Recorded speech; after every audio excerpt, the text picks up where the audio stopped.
A lot of coaches really didn't want to look at me because I was so small. They never thought I was going to grow, but I kind of let my game speak for it and just kind of like outworked everybody.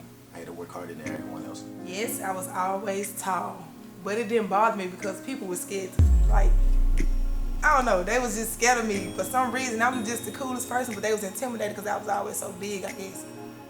I played the 4 and the 5, mostly the 5.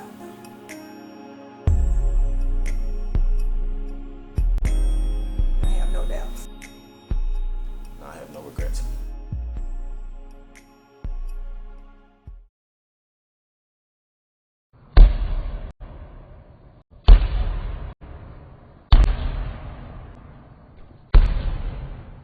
My name is Jessica Brown. I'm from Memphis, Tennessee.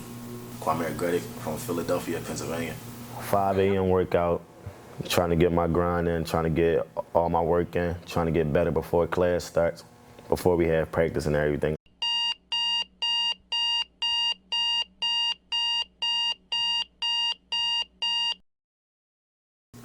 It was hard, you know, you hear a lot about Memphis, and half of it is true, whatever you heard is true, but it was hard. I grew up with 8 other siblings, but they made it worthwhile, so it was okay. It was okay. Philadelphia, growing up there it was pretty rough to a lot of people, but to me, everyone knew me. Everyone knew my parents, knew my family, so they kind of protected me. But anything outside of my neighborhood, it was just it's hard just to go around just being an everyday kid, just going around and playing without worrying about you got to worry about watching over your shoulder every second, watching out for things. You got to be very alert growing up in Philadelphia. First started in the 6th grade. That's where I just really hit it hard. My biggest influence was I think I want to say 05. My little brother passed away, and that's when basketball was just really a part of my life. So when he passed, I had no other way but to put that energy into basketball, because there wasn't nothing else out in the streets of Memphis. I started playing organized basketball when I was 6. I ended up playing for my first AAU team when I was 7 years old, the Baby Ballers. Ended up going all the way to national AAU tournament with them. Ended up coming in 2nd place in nationals. We was a pretty good team.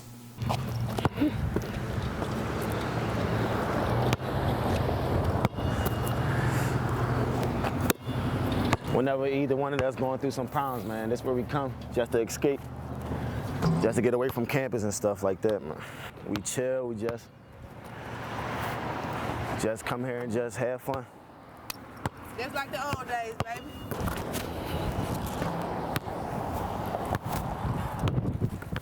I never really had a major influence in me playing basketball. I kind of picked it up just by me.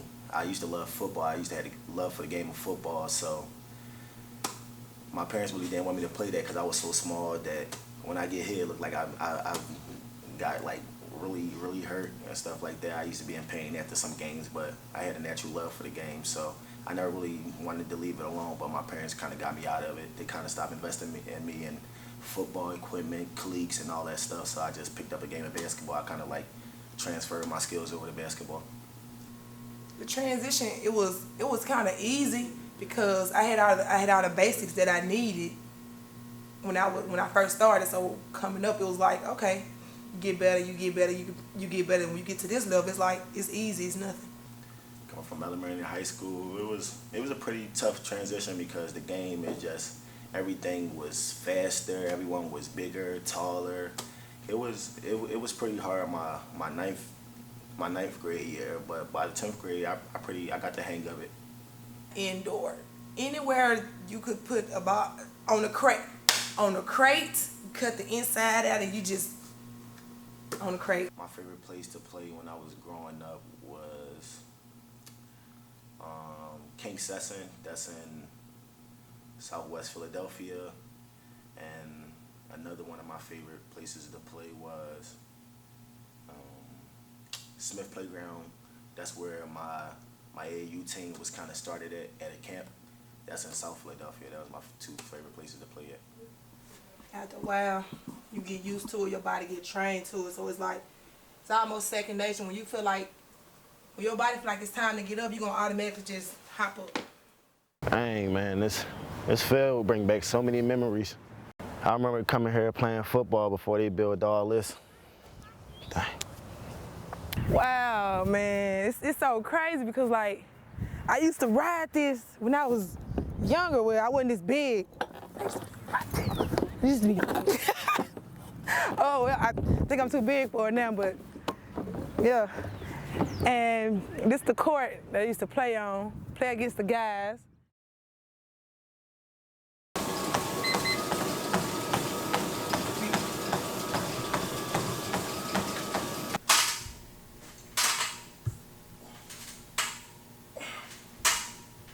When I saw them, I thought my work ethic was phenomenal. They were on a whole different ball game. They both pushed themselves to the extreme. They both tried to be exceptional players. They both want to be professionals. So they held themselves in practice as professionals. They worked the hardest. They were always the ones that it seemed like got in altercations with everybody else. But the only reason they were doing that is because they wanted to push everybody onto that next level. They wanted everybody to have that kind of intensity and that kind of energy and intensity that wants to come out on the basketball court. So they pushed themselves in practice. They pushed themselves in the game.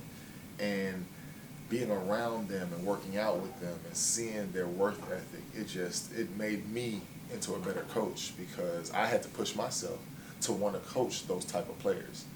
And if I had 15 players that were on Jessica's or Kwahmere's level, that would be the easiest team to coach because they're just such phenomenal players. Steps I'm taking, I'm just practicing every day, working out every day, hitting the weights, trying to get stronger, studying the game. It's not also just the basketball side of it, it's also the business side. I'm just doing a lot of research on agents, on leagues, on the area where the leagues are at, or the area where all the games mostly played at, and just that's the steps I'm taking. I'm just trying to get a whole feel for everything. I'm trying to get in the gym every day. And I need to work out more. I know I do, and I just got an agent like a couple days ago. So I think everything is like coming into motion. It's slowly rolling, but it's rolling. I played at Mississippi Delta Community College, and before that, I played at Miles Community College in Montana. I actually went to my first year out of college in '09. I played for Arkansas State, and then I transferred and went to Delta State. You know what? Honestly, I don't think I got anything out of it. Just being honest, because the way I left the situation, it was like, okay, whatever. But I will say Delta State got me where I am today. From my school in Montana, I kind of was just making freshman mistakes. I was coming to practice kind of late. I kind of thought I already had it made, and I just felt that I was one of the better players on the team. So I kind of took it for granted without really noticing that I was kind of bringing the team down by doing that, because they needed me, and I just was coming to practice late, and so the coach here, result of that, he had benched me when my team needed me. He didn't care who you were or anything like that, and then so he kind of let me go my freshman year. So I ended up transferring to Mississippi Delta my sophomore year because I had a high school teammate that went there. So I kind of got there, and I kind of played pretty good there, and how I got to Russ is I had a couple schools coming out of my sophomore year. I had a couple pretty good schools, but I had a girlfriend that was on our team. She was on the women's team, and I kind of wanted to go to school with her, but she wasn't getting the same licks as me. So I was kind of letting the schools know, can we come on a package deal and stuff like that. And a lot of the better schools wasn't going for it. So I was kind of like turning them down, or just prolonging the process of just like signing with them and stuff like that. So they stop recruiting me. They end up picking up other guards and other players, and I was just stuck like with nowhere to go. So I ended up just picking any school just to go to. I I didn't plan to play here. I just planned to just come here just to stay in school and then transfer out to see if one of them schools still wanted me, but I just ended up playing. Like, anybody that knows the coach at Delta State, which at the time was Sandra Russian, knows she's like Pat Summit of D2. So it's like she pushed you harder than you ever been pushed before. But in the end, I feel like, and then coming from Delta State to Russ, it was like I had everything I needed. I just had to come play. Shoot, as a friend, that's my boy. I mean, we crack a lot of jokes. We be on the same page, I mean, with jokes and stuff. I mean, and on the court, being his teammate, I mean, it's cool watching somebody that good. I mean, do their thing on the court, but she's amazing to watch. She is so funny. And the best thing about her is she is really passionate about the game of basketball. I watched my friend from freshman year until my junior year, which is her senior year now, and she has progressed a whole lot, honestly. I can say that she really knows what to do. She really knows what it takes to win, and she always try to do that. She always the one that try to get the last rebound or make the last shot. But she's never really loud with whatever she does. She's not one of those that's gonna get in your face, but you can tell when she's upset with something. She'll kind of just get in the mood, but she can't be stopped when she's on the court. She really can't. She's one of those players that you can't guard. It's tough to guard her, and she's just my best friend. I love her to death, and I'm so proud of what she's done. There was two major things like clashing in my life because I came here for basketball. Like, that's my sole purpose of being here and to get a degree, but my sole purpose of being here was for basketball. And then I came and I saw and I researched, and then I found out that I was interested in Zeta. So when I was chosen to become a Zeta, it was like, okay, this is what you wanted, so you gotta work for it. Like, you gotta go get it. So towards the end of my basketball season, and then that and Zeta was clashing because it was like I wasn't 100% with basketball because I had so much going on. I always had stuff to do. I had to be here, be there, do this, do that. But at the end of the day, I knew I still wanted to play ball, so I just had to do it. Like, it wasn't an option. I had to juggle both. I didn't have an option to juggle one or the other. I had to do both. So that's what I did, and I still came out pretty successful in the end. With me, it's all about time management. I always go, school comes first, and then what I came out here to do besides school is basketball, and then I go into working, and then I try to have a social life whenever I can. Most people I talk to is my teammates anyway, so I usually be talking to them during practice or anything like that. So besides that, I really don't have a lot of time for anything else. The motivation right now is overseas. Like this, I'm trying to get overseas. I just, like this past weekend, I just went to Nashville for an overseas combine. And I mean, I played well, like against people from North Carolina State and Oregon State and just places like these big schools, and me coming from Russ College, a D3 small, not many people know where it is, how to even get here. And it's like I played decent, but the only thing that kept me from making the top 20 was they said I wasn't in shape.